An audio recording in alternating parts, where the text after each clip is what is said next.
Poin pertama tentang macam-macam makanan khas internasional. Terdapat banyak variasi makanan khas internasional. Berikut akan diuraikan beberapa yang sudah dikenal banyak masyarakat Indonesia dan mungkin dapat menjadi peluang usahamu. Yang pertama ada kimchi. Kimchi adalah asinan sayur hasil fermentasi yang diberi bumbu pedas. Sayuran yang paling sering dibuat kimchi adalah lobak dan sawi. Setelah digarami dan dicuci, sayuran dicampur dengan bumbu yang dibuat dari udang, kecap ikan, bawang putih, jahe, dan bubuk cabai merah. Kimchi biasanya diletakkan di meja makan sebagai pendamping masakan mirip acar. Tetapi, tak jarang pula kimchi dicampurkan langsung ke dalam masakan seperti nasi goreng atau sup. Makanan kedua ada tom yum. Tom yum adalah sup yang berasal dari Thailand. Sup ini merupakan salah satu makanan Thailand yang populer di dunia. Di Thailand, tom yum biasanya dibuat dengan bahan utama udang, ayam, ikan, atau jamur. Yang ketiga ada sushi. Sushi adalah makanan Jepang yang terdiri dari nasi dikepal bersama lauk berupa makanan laut, daging, sayuran yang mentah atau sudah dimasak kemudian dicocol dengan kecap dan wasabi. Nasi sushi mempunyai rasa masam yang lembut karena dibumbui campuran cuka beras, garam, dan juga gula. Saat ini tidak hanya di Jepang, di seluruh dunia termasuk Indonesia sendiri pun sudah banyak restoran yang menghidangkan makanan ini. Yang keempat ada pizza. Pizza adalah roti berbentuk bundar pipih yang dipanggang di oven. Kemudian dilumuri saus tomat serta keju mozzarella. Biasanya pizza juga ditambahkan bahan-bahan topping sesuai selera seperti sosis, daging, paprika, dan jamur. Makanan ini digemari oleh orang-orang dari segala usia. Kita bisa mendapatkannya dengan sangat mudah di berbagai restoran cepat saji atau layanan pesan antar. Yang kelima ada bakpao kukus. Bakpao merupakan makanan dari Tiongkok. Pao itu berarti bungkusan dan bak artinya daging. Jadi, bakpao berarti bungkusan yang berisi daging. Pada awalnya, daging yang paling lazim digunakan adalah daging babi. Akan tetapi, bakpao juga dapat diisi dengan bahan lainnya seperti daging ayam, sayur-sayuran, selai kacang kedelai, kacang azuki, dan kacang hijau.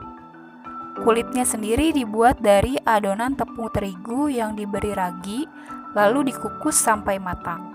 Yang keenam ada Black Forest.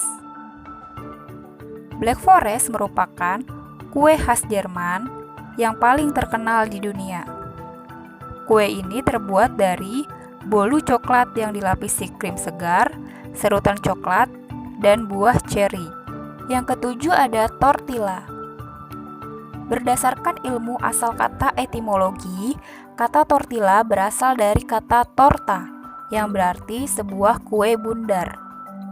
Di Meksiko, Amerika Tengah, Amerika Serikat, dan Kanada, tortilla adalah roti pipih tanpa ragi yang terbuat dari jagung giling atau gandum. Yang terbuat dari jagung giling adalah tortilla ala Amerika Utara dan banyak dianggap sebagai tortilla yang asli. Faktanya, memang tipe tortilla ini telah ada sebelum kedatangan bangsa Eropa ke benua Amerika dan mendapatkan nama tortilla dari orang-orang Spanyol karena kemiripannya dengan kue dan telur dadar tradisional Spanyol. Yang kedelapan ada shawarma. Karena harganya yang murah, shawarma menjadi salah satu makanan terpopuler di Uni Emirat Arab yang mahal. Shawarma sendiri adalah roti pita berisi potongan daging panggang, biasanya campuran daging domba, ayam, kalkun, atau sapi, dan sayuran. Biasanya roti ini dinikmati bersama saus hummus tahini atau saus pedas. poin kedua, kita membahas tentang teknik pengolahan. Ada berbagai macam teknik atau cara pengolahan makanan.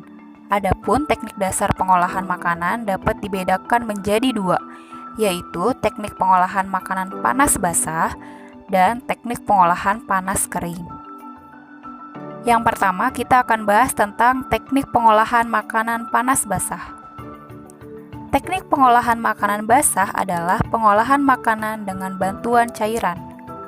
Cairan tersebut dapat berupa kaldu, air, susu, santan, dan bahan lainnya. Teknik pengolahan makanan panas basah ini memiliki berbagai cara, diantaranya yang pertama ada teknik boiling. Boiling adalah mengolah makanan dalam cairan yang sudah mendidih. Kemudian yang kedua ada teknik poaching. Poaching adalah merebus bahan makanan di bawah titik didih dengan menggunakan cairan yang terbatas jumlahnya. Yang ketiga ada teknik braising.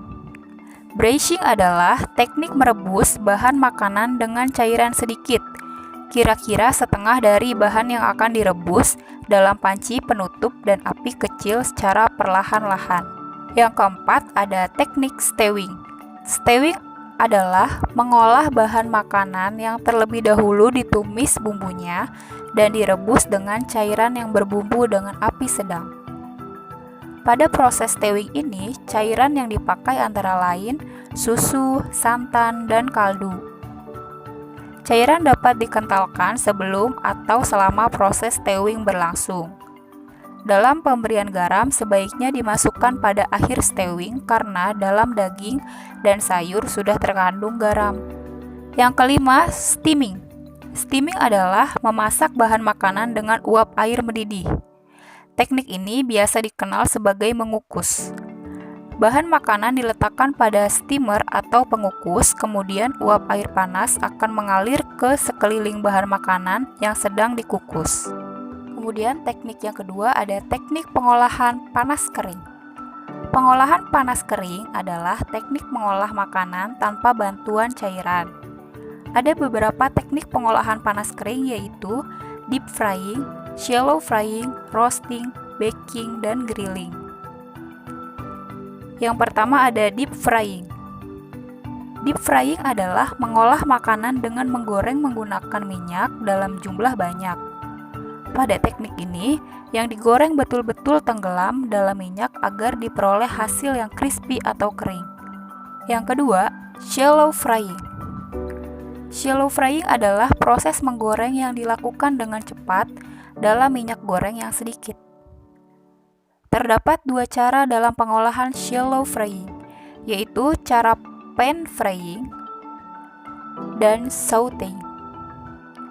Pan frying merupakan cara menggoreng dengan minyak sedikit dan mempergunakan frying pan. Makanan yang dimasak dengan cara ini antara lain telur mata sapi, daging, omelet, scrambled eggs, serta unggas yang lunak dan dipotong tipis.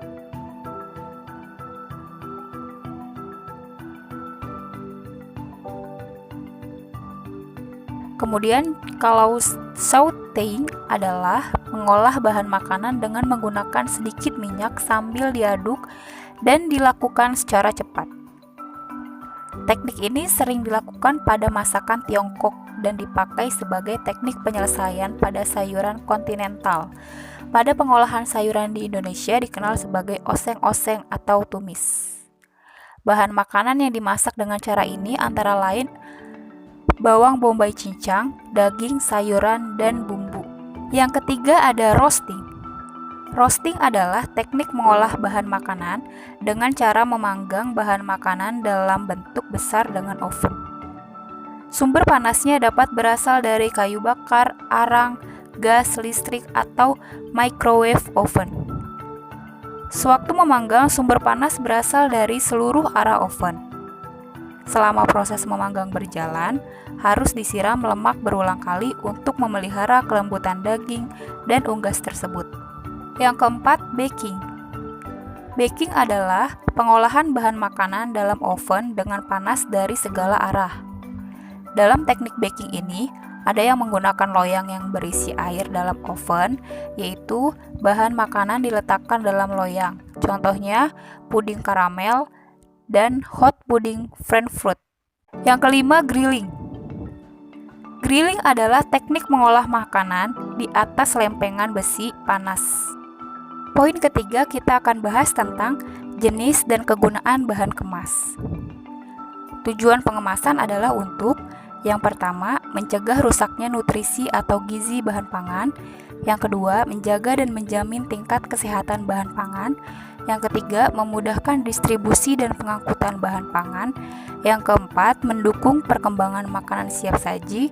Dan yang kelima, menambah estetika dan nilai jual bahan pangan. Bahan pengemasan dapat terdiri dari berbagai jenis kertas, karton, dan plastik. Berikut ini penjelasannya. Yang pertama, kertas. Selain digunakan untuk media komunikasi atau media cetak, kertas juga digunakan menjadi bahan pengemas. Jenis kertas yang dapat digunakan sebagai bahan kemas yaitu yang pertama ada kertas greaseproof. Kertas greaseproof ini dapat digunakan sebagai pengemas utama mentega, margarin, daging, kopi, dan gula-gula. Yang kedua, kertas glazing. Dibuat 80% dari kertas greaseproof, tetapi memiliki ketahanan terhadap udara dan lemak yang kuat. Permukaannya halus serta mengkilat. Yang ketiga, kertas kraft. Kertas yang dibuat dari bubur sulfat dan kayu kraft yang berasal dari Swedia dan Jerman. Memiliki sifat yang lebih kuat dari kertas glazing sehingga bahan pangan yang dibungkus dengan kertas ini akan tetap kering lebih-lebih bila permukaannya dilem dengan resin. Kemudian yang kedua ada karton. Karton sebenarnya merupakan bagian dari kertas, tetapi lebih sering berfungsi sebagai wadah luar atau sebagai penyongkong wadah utama dalam pengemasan bahan pangan agar lebih kuat dan kaku. Karton memiliki kelebihan antara lain elastisitas lebih baik dibanding kayu, dapat dicetak pada permukaannya, dapat dikerjakan secara masinal, pemakaiannya mudah, dan dapat dilipat sehingga tidak memerlukan ruang luas. Karton lipat merupakan jenis pengemasan yang populer karena mempunyai sifat praktis, murah, dan mudah dilipat sehingga hanya memerlukan sedikit ruang dalam pengangkutan dan penyimpanan. Kemudian yang ketiga ada plastik. Penggunaan plastik dalam pengemasan sebenarnya sangat terbatas bergantung pada jenis makanannya. Kelemahan plastik adalah tidak tahan panas, tidak hermetis, dan mudah terjadi pengembunan uap air di dalam kemasan ketika suhu turun.